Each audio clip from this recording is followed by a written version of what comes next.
आज आम मटर तरकारी होची कषा हो सारा पर मटर पकागला ता भितर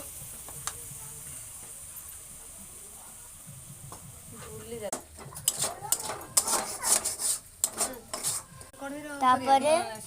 मटर को ये कर सारा पर प्रेसर कुकर पकागला अटा आम दला होकर रही रुटी हम तावा गरम होची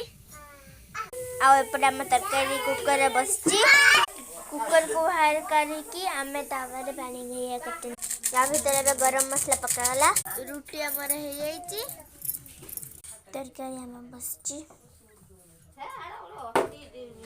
प्रस्तुति मटर तरकारी एवं रुटी यदि आपको ये वीडियो भल लगी लाइक शेयर सब्सक्राइब एवं कमेंट करेंगे।